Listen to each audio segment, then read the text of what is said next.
Well, on the bright side, at least it wasn't the offense's fault this team lost last night.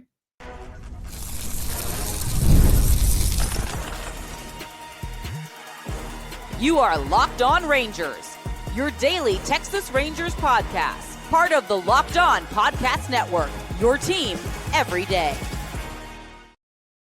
You are locked onto the Texas Rangers. I'm Bryce Patrick, a cripplingly addicted Texas Rangers fan, covering this team for 12 seasons, including all 7 as the founder and host of this podcast. Thank you all so much for making Locked On Rangers your first listen every single day. If you're not already, you can follow me on Twitter at Bryce Patrick. You can follow the show at Locked On Rangers. Hit subscribe on your favorite podcasting platform and on YouTube, where the best way can help grow the show is to comment nearly any single thing below. Now, on today's show, we're talking about a maddening loss to the Angels, why the West Coast should probably just be abandoned. This offense actually stepping up yet again with some quality at-bats. Just a really tough day at the office for Kumar Rocker. Before we get into all that, today's episode is brought to you by Gametime. Download the Gametime app, create an account, and use code LOCKEDONMLB for $20 off your first purchase. Now, last night, the Rangers scored 8 runs, which, when you have the best defense in all of baseball and you have the best pitching staff in all of baseball, that should be a blowout win, right?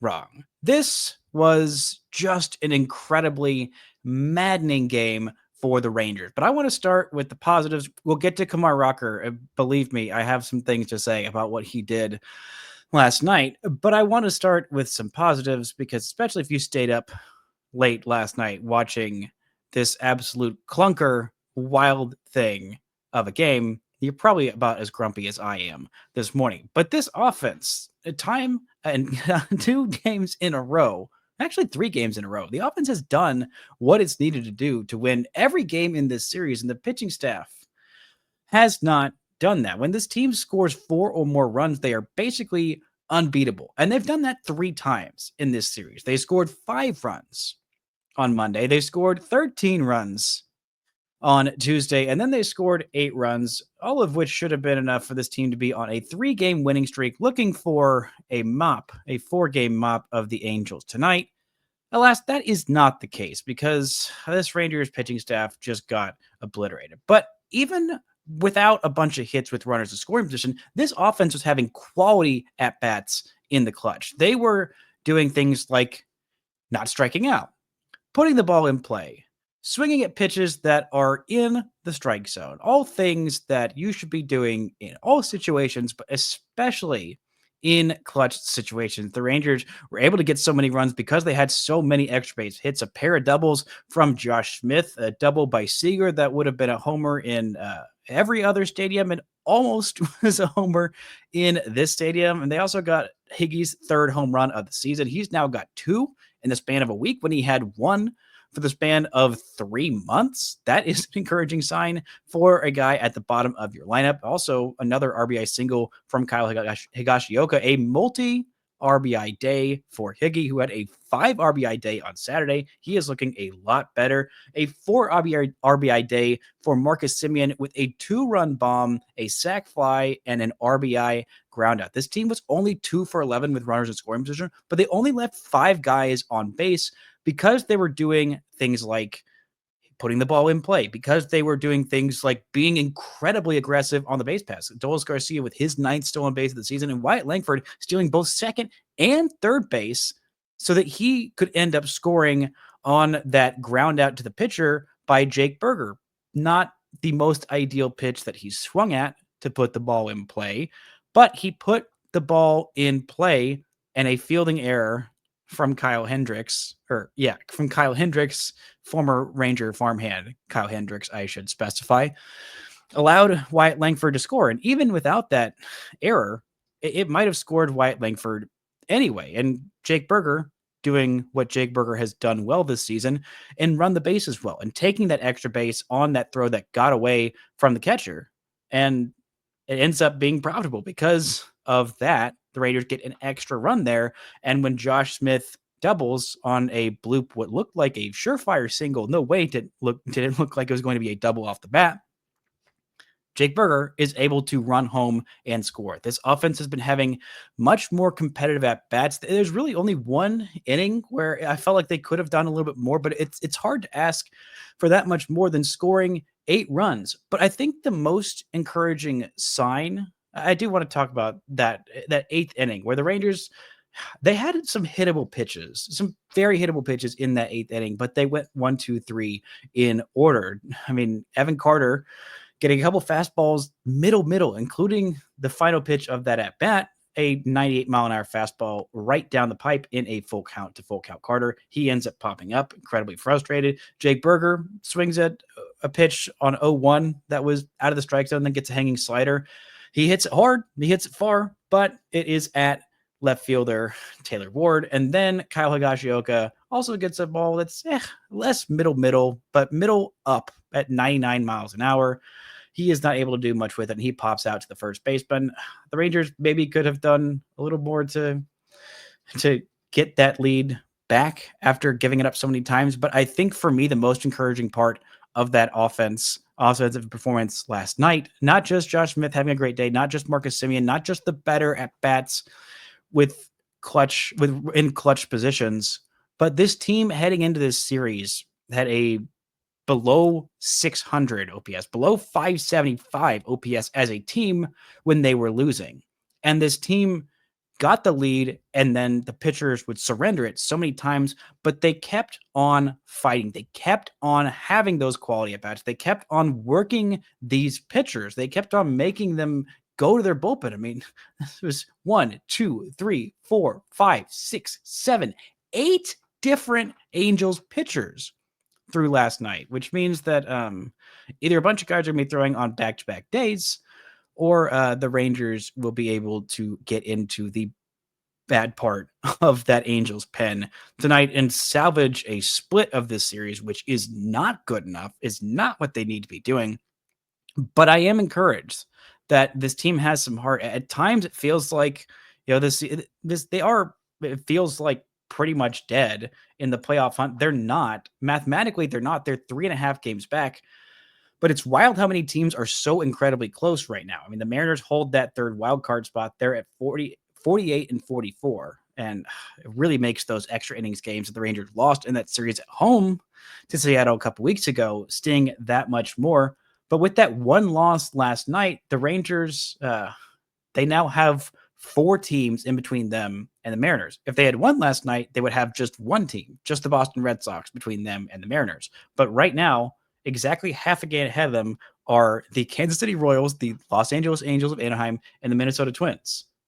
All of them just barely clinging to life in this race. And heck, they are now just barely ahead of the Cleveland Guardians, who are just one game behind them. So there's a lot of teams that are still very much in this race. Heck, I mean, everybody but the Chicago White Sox, the A's, and even the Orioles still kid themselves into thinking that they have some postseason hopes, and they're not entirely wrong. They're only 7 games out of that third wild card hunt.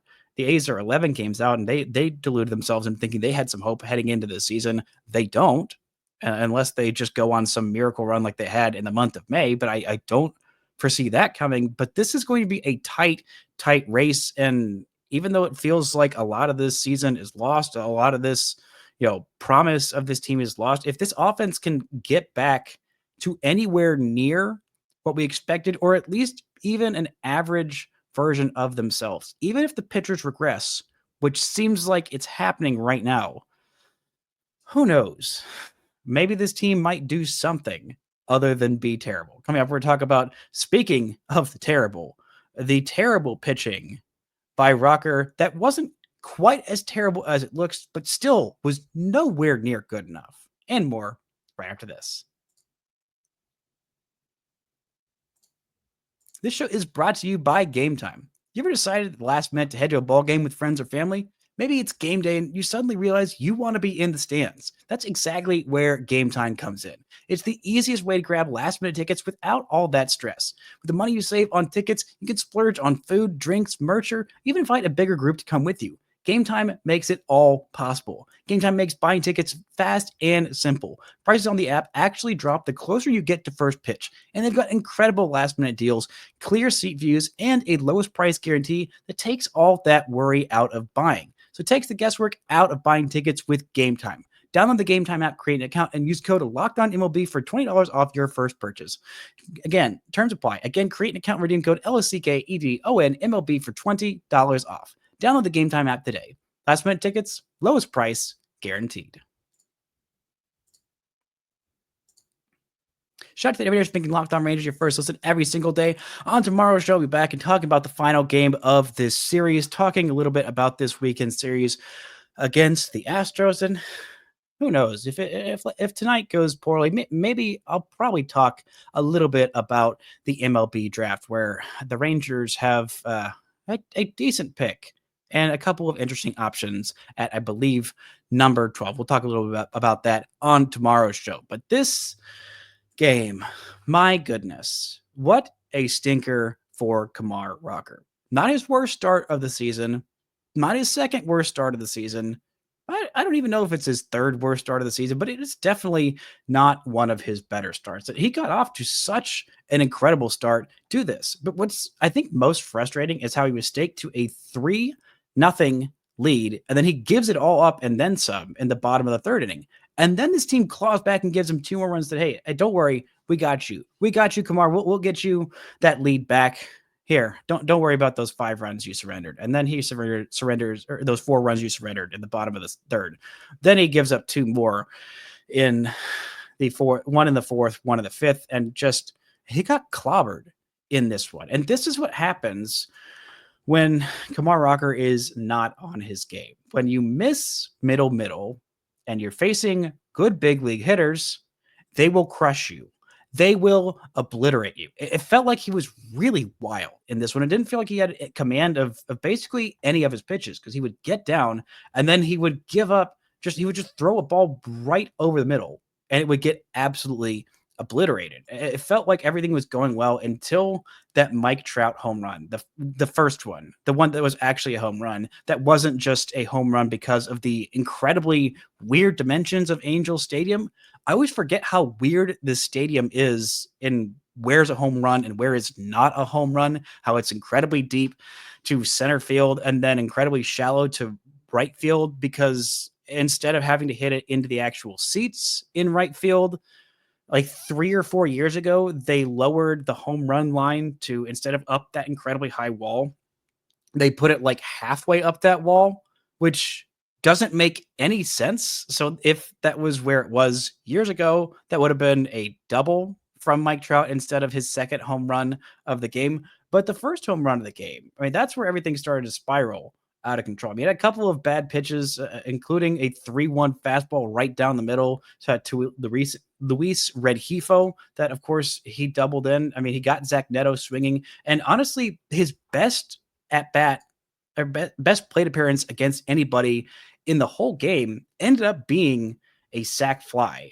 that scored the first run of this game, is to Nolan Schanuel. I mean, this was an incredible bit of pitching from him. 3 pitches that were just perfectly placed on the corner. He throws 4 pitches in the at bat. The first one, a changeup, low and away, just dotted on the outside corner, fouled off for strike 1. Pitch number 2 tries to backdoor a cutter, doesn't quite get the call. A close, competitive pitch, but doesn't get the call and doesn't throw it anywhere with the miss that he could get hurt.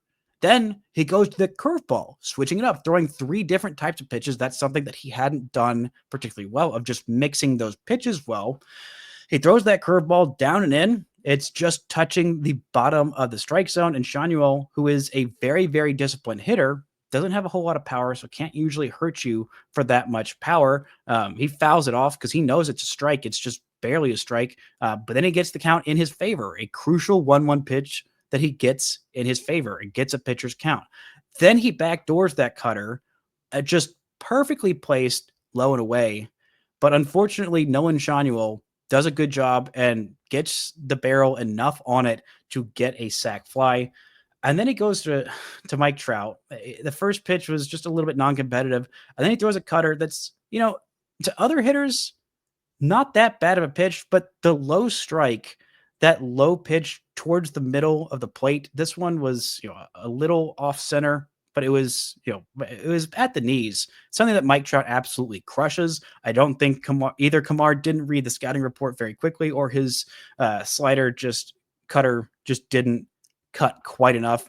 And Mike Trout absolutely obliterated it to dead center field. I mean, it was just absolutely crushed. Then he just throws a get me over strike to Taylor Ward and a bunch of non-competitive pitches after that to Joe Adell. I mean, he goes 1-1 and then a cutter right down the middle that he absolutely crushes. And then even to Yohan Moncada to end that plate appearance, to end that inning, to get out of it without much more damage. He had a couple of more non-competitive pitches, just a lot of non-competitive pitches for Rocker in this one, and then sets himself up into bad counts and then throws balls right down the middle. I think the most frustrating one was the home run that he gave it to Travis d'Arnaud. It was not, an absolute moonshot. I mean, it was a 37-degree launch angle, not an optimal launch angle.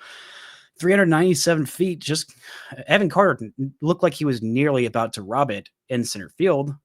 But what's so frustrating is he gets strike one on a called strike right over the middle. He had a lot of just get me over strike ones where he was just throwing either that cutter or a curveball or a fastball or a changeup, just middle, and just stealing a strike. If that's what the scouting report says you can do, then do it.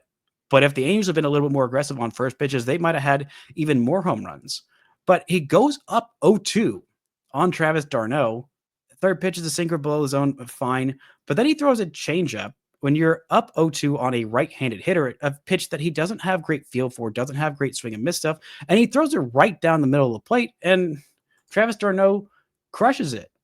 He just absolutely obliterates it enough for a home run. And there were just so many more instances of that, of just, throwing pitches right down the middle. It's the same with this bullpen that had quite a few pitches that were just right down the middle. It was just incredibly frustrating to watch. He didn't really have great swing and miss stuff. The only positive I really have to say is that he didn't beat himself with the walks. He was at least throwing strikes. He wasn't that he'd have one or two non-competitive pitches and he would, get back in the strike zone. But 3 home runs in 4 1/3 innings, 6 runs, 6 hits, and only 2 strikeouts. That's just not a good day. And being pulled after 67 pitches, not being able to make it through 5 innings and help take a little bit of the load off of this pen that has been super overworked for the last 2.5 weeks in the middle of a 10-game and 10-day stretch, where thankfully last night they were able to get a day off from the A side of that pen and finish it off with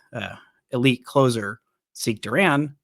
The Rangers had to use a lot of their leverage arms in this one too. I mean, Sean Armstrong threw an inning in 2/3. Jacob Webb faced the minimum of 3 batters, and he ended up giving up a couple of unearned runs, and Chris Martin came in there. And then Luke Jackson came in, and it was an awful day for Luke Jackson. I think the more frustrating part is that even though Rocker gave up 6 runs in 4 1/3 innings, this bullpen just was not able to hold a lead. The Rangers kept getting them leads back and back and back, and they just kept on blowing it.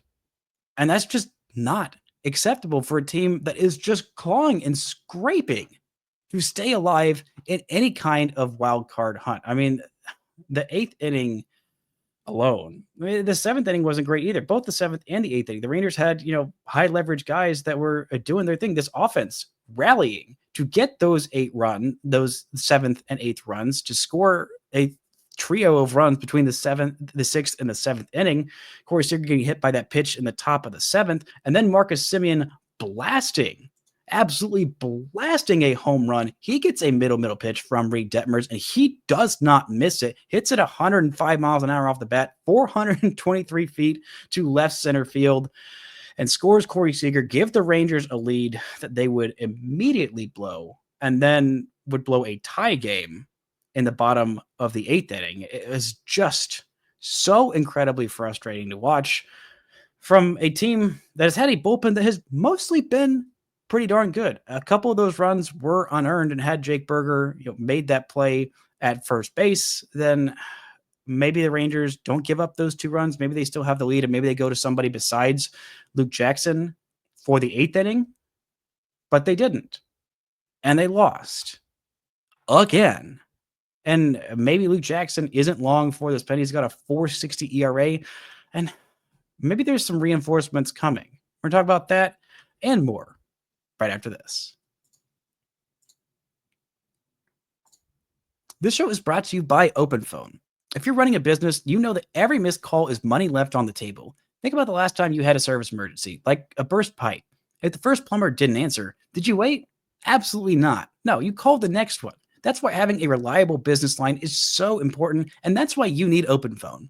OpenPhone is the #1 business phone system that helps you streamline and scale customer communication, all from an app on your phone or computer. Did you juggle 2 phones just to keep business and personal calls separate?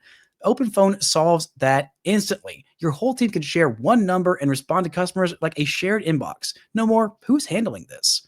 OpenPhone is offering Locked On Rangers listeners 20% off your first 6 months at openphone.com/lockedonmlb. That's openphone.com/lockedonmlb. And if you have an existing number with another service, OpenPhone will port them over at no extra charge. OpenPhone. No missed calls, no missed customers. Shout out to the Everyday Thinking Locked On Rangers, your first listen every single day after every single game. Jeff Biggs is with you with the Locked On Rangers postcast, live reaction to every single game. Late nights, West Coast, East Coast, it does not matter. Jeff Biggs has got you in your Locked On Rangers podcast feeds on YouTube and wherever you get your podcasts. Now, this was just an incredibly frustrating game for this Rangers bullpen that had mostly been excellent. I mean, shout out to Sean Armstrong for finishing off that 5th inning with no drama, with no base runners, finishing off the 6th inning with no drama, with no base runners. Jacob Webb, I don't know why he only faced the minimum of 3 hitters, but he did a good enough job. But Chris Martin gets credit with the blown save. And what's incredibly frustrating is that game-tying single, that was a good bit of pitching from him. And he goes down 2-0. Maybe you wanted to be a little bit more careful once you're down 2-0 to Taylor Ward. You can take your chances with whoever's after him and Joe Adell. Probably not. Not really a great choice. But after going down 2-0, he throws that four-seam fastball to get another strike and then throws a cutter, a really good pitch, just a really darn good pitch, low and away to a right-handed hitter, moving away from him. And Taylor Ward just does a really good bit of hitting in a hitter's count. He sees a pitch that he likes with 2 runners in scoring position because of a not great arm from Evan Carter in center field, a very deep fly ball that advances not just 1 runner, but 2 runners. Had that been a little bit different, maybe this RBI single is just this 2 RBI single is just a 1 RBI single. But credit to Taylor Ward for taking the ball where it's pitched, going to the opposite field, just dinking a single in there, a good bit of clutch hitting, and he gets that tie game. And again and again, this bullpen just kept on getting unlucky, except for the 8th inning. That was just a masterclass in what to not do for Luke Jackson. I mean, he starts off with a fastball right down the middle. Yohan Moncada says, okay, well, they've been trying a bunch of get me over first pitches. I'm going to go ahead and swing, and he bloops a single in there. Then, after going down 2-0, he throws a fastball right down the middle, or a slider right down the middle to Jorge Soler. Gets a called strike.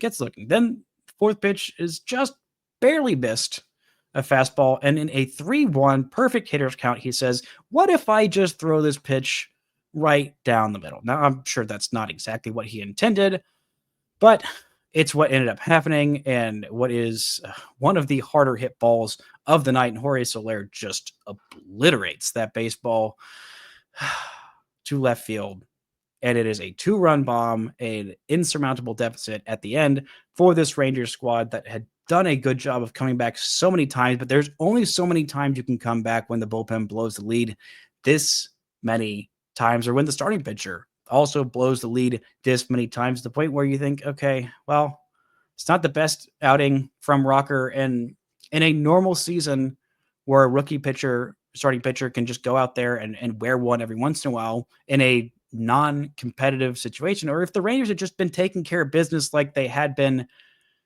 like they should have been all season long, then one loss like this doesn't sting as badly. But it does, because every loss means so much more, and every start you're thinking about the back end of this rotation of like, okay, are these guys going to stay there now with Cody Bradford not coming back at all?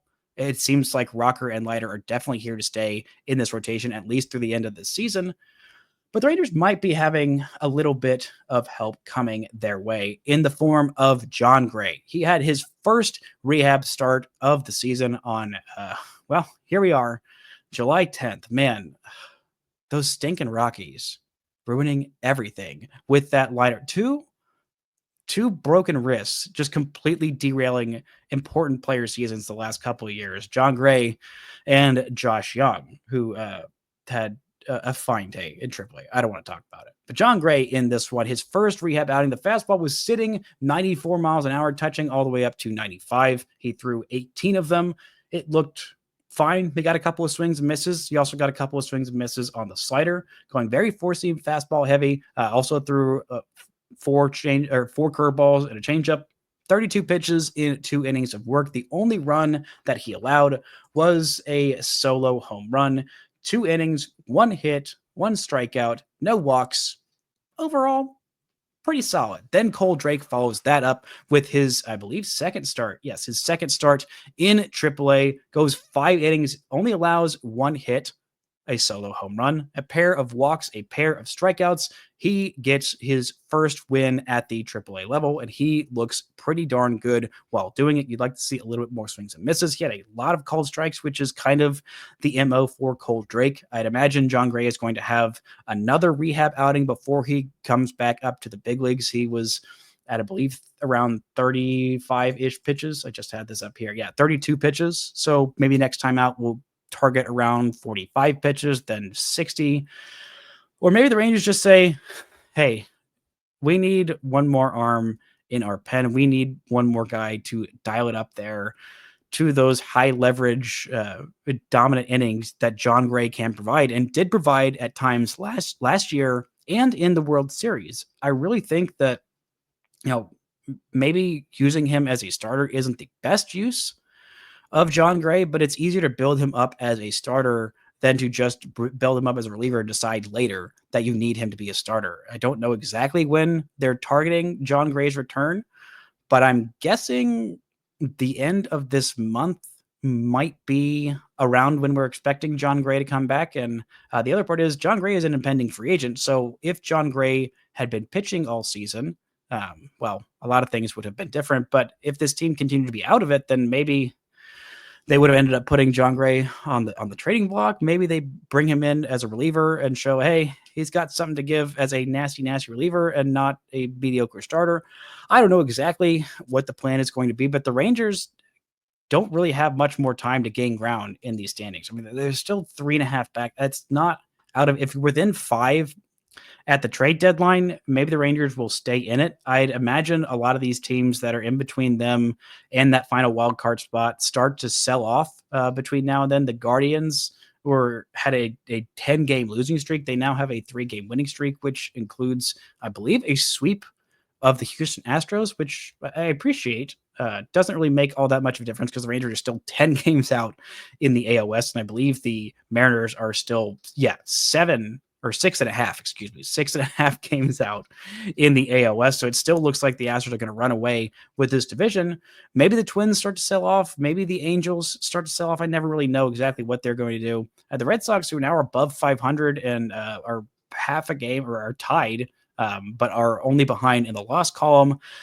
They are still very much in the thick of things in both the AL wildcard and honestly not that far off in the AL East race, which has become a very tight race after a really rough month of June for those Yankees. But all of that to say is the Rangers have to keep winning these games. They can't afford to drop much, if any, of their next 17 games that they have between now and the All-Star break. It's not a whole lot. They got 1 game left against the Angels, who are terrible, and they should have won at least 3 out of 4, if not all 4 out of 4 in this series. They have 3 games against the Astros, who have been the best team in baseball since the calendar turned to May, which sucks, and I hate it. Then you come out of the All-Star break with 3 games against the Tigers, who are, I think, the best team in all of baseball for the duration of this season. And then between the 21st and the 31st, the Rangers have 9 games in that 10-day span, all of them against teams that they should beat. 3 at home against the A's, who suck. They're terrible. You should beat them. 3 at home against the Braves, who are terrible, have a terrible bullpen and a bad offense and a very, very hurt starting rotation, and you should beat them. You have 3 more back in Anaheim and one last game, which actually I believe will be technically several hours after the trade deadline. I can't remember if it's August 1st or July 31st this year. It just moves, it feels like, every single year. But say it's August 1st, you have that one game against Seattle and what will be a crucial 4-game series in Seattle that, they have not done well in Seattle or against the Seattle Mariners this year. The only bright spot there is that if the Rangers do end up losing there, or if they do end up winning there, they'll get themselves very much back into this race. But who knows? It's just so incredibly frustrating to lose any single game at this point. They just look so exhausted. They look like a team. I don't think there has ever been a team that needed an all-star break more besides maybe the 2023 Rangers, who just needed that break. I mean, heading into that all-star break in 2023, they were in a lousy spot. And, heading in the all-star break this year, they're in a much lousier spot, but they didn't have the benefit of those first 2.5 months of the 2023 Rangers that absolutely beat everybody's brains in. Maybe that's coming at some point this season. If the offense continues to look like this, you're only having Kumar Rocker start once every 5 days. And the bullpen, besides a Luke Jackson explosion and a couple of unearned runs, maybe wasn't as terrible as it looked, but still, every loss is magnified from this point until the trade deadline. And you have many more of these. They might not wait until July 31st to start selling things off. That's going to do it for today's show. Thank y'all so much for listening and subscribing. And until next time, don't forget to enjoy baseball.